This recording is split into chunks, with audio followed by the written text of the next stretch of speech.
Hi all, welcome to my channel. അപ്പോൾ ഇന്ന് നമുക്കൊരു അടിപൊളി ഫ്രൂട്ട് കസ്റ്റാർഡ് ഉണ്ടാക്കി നോക്കിയാലോ. അപ്പോൾ നല്ല ചൂട് സമയമാണ്, അതുപോലെ തന്നെ പ്രത്യേകിച്ച് നോമ്പുമാണ്. അപ്പോൾ നമുക്ക് ഒരു മധുരത്തിന് വേണ്ടിയിട്ടും അതുപോലെ ഒരു തണുപ്പിന് വേണ്ടിയിട്ടും കുട്ടികളൊക്കെ ഐസ്ക്രീമൊക്കെ ചോദിക്കുന്ന സമയത്തും ഒക്കെ ഉണ്ടാക്കാൻ വീട്ടിൽ തന്നെ ഉണ്ടാക്കാൻ പറ്റിയ ഒരു സിമ്പിൾ ആയിട്ടുള്ള റെസിപ്പിയാണ് കേട്ടോ ഈ ഫ്രൂട്ട് കസ്റ്റാർഡ്. അപ്പം ഞാനിതാ ഈ ഒരു പാക്കറ്റാണ് എടുത്തിരിക്കുന്നത്. വാനില മിക്സ് കസ്റ്റാർഡ് പൗഡറാണ് എടുത്തിരിക്കുന്നത്. അപ്പം ഞാനിവിടെ ഒരു 3/4 ലിറ്റർ പാല് വെച്ചാണ് ഇത് ഉണ്ടാക്കാൻ പോകുന്നത്. അപ്പോൾ അതാ ഞാൻ ആദ്യം തന്നെ ഒരു 3 ടേബിൾ സ്പൂൺ ഒരു ബൗളിലേക്ക് കസ്റ്റാർഡ് പൊടി ഇട്ടിട്ടുണ്ട്. എന്നിട്ട് അതിലേക്ക് കുറച്ച് പാലൊഴിച്ചിട്ട് മിക്സ് ചെയ്തെടുക്കാം കേട്ടോ. നല്ല കട്ടയൊന്നുമില്ലാതെ ഇതുപോലെ മിക്സ് ചെയ്തെടുക്കാം. പിന്നെ അതിനുശേഷം ഞാൻ പാല് എടുക്കുന്നുണ്ട്, ഒരു പാത്രത്തിലേക്ക് ഒഴിക്കുകയാണ് കേട്ടോ. ഒരു പാക്കറ്റും പിന്നെ ഒരു പാക്കറ്റിന്റെ പകുതിയും, അപ്പോൾ ഒരു 3/4 ലിറ്റർ ആട്ടോ എടുത്തത്. അങ്ങനെ പാലൊക്കെ ഒഴിച്ചിട്ട് ഇനി നമുക്ക് പാലൊന്ന് തിളപ്പിച്ചെടുക്കണം. തിളച്ച് വരുന്ന സമയത്താണ് കേട്ടോ പൊടി ചേർക്കുക. അപ്പോൾ ഇത് നമുക്ക് ഉണ്ടാക്കാനൊരു പണിയില്ല, നല്ല സിമ്പിളാണ് കേട്ടോ.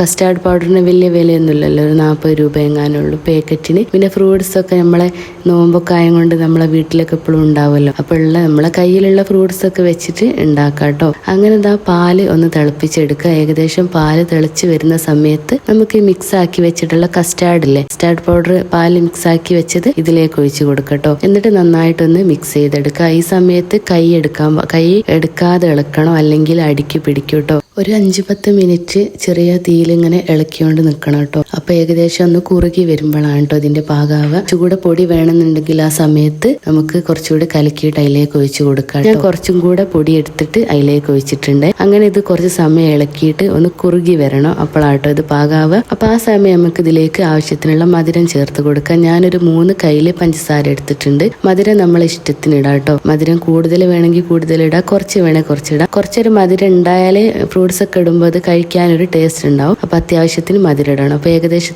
ഈ ഒരു പരിവാകുമ്പോൾ നമുക്ക് ഇറക്കി വെക്കാം. എന്നിട്ടൊന്ന് തണുത്തിട്ട് വേണം കേട്ടോ ഇനി നമുക്ക് ഫ്രിഡ്ജിലേക്ക് വെച്ച് കൊടുക്കാൻ വേണ്ടിയിട്ട്. അങ്ങനെ നമ്മൾ ഫ്രൂട്ട്സ് കട്ട് ചെയ്തെടുക്കാം. അപ്പൊ എന്റെ കയ്യിലുള്ള ഫ്രൂട്ട്സ് ഒക്കെ ഞാൻ എടുത്തിട്ടുണ്ട്. കുറച്ച് ഞാലിപ്പൂവൻ പഴം ഉണ്ടായിരുന്നു, അതുപോലെ തന്നെ കുറച്ച് ഈത്തപ്പഴം, പിന്നെ ആപ്പിള്, പച്ചമുന്തിരി, പിന്നെ ഒരു ഷമ്മാമിന്റെ കഷ്ണം. ഞാൻ ഇത്രയും സാധനങ്ങളാട്ടോ ഇതിലേക്ക് ചേർക്കുന്നത്. പിന്നെ നമുക്ക് ഇഷ്ടമുള്ളതൊക്കെ ചേർക്കട്ടോ, നമ്മളെ കയ്യിൽ എന്തൊക്കെ ഉണ്ടോ അതൊക്കെ ചേർക്കാം. അപ്പൊ അതെല്ലാം കൂടെ ഞാൻ കട്ട് ചെയ്തെടുത്തിട്ടുണ്ട് കേട്ടോ. ഇനി പിന്നെ അപ്പോഴേക്കും നമ്മളെ വെച്ചിട്ടുള്ള കസ്റ്റാർഡ് ഏകദേശം ഒന്ന് തണുത്ത് വന്നിട്ടുണ്ട്. അപ്പൊ അതിലേക്ക് ഇത് ഫ്രൂട്ട്സും കൂടെ ഇട്ട് മിക്സ് ചെയ്തിട്ട് നമുക്ക് ഫ്രിഡ്ജിലേക്ക് വെക്കാം. അപ്പൊ അതൊരു കട്ടിയാട്ടോ ഇതിന്. നമ്മൾ ആ ഇറക്കി തിളപ്പിച്ച് ഇറക്കുമ്പോൾ ഉള്ളതിനേക്കാണ് തണുത്ത് കഴിയുമ്പോൾ ഒന്നുകൂടെ കട്ടി കൂടും കേട്ടോ. അപ്പൊ ഇത്രയേ ഉള്ളൂ, സിമ്പിൾ ആയിട്ടുള്ള കസ്റ്റാർഡ് ഇവിടെ റെഡി ആയിട്ടുണ്ട്.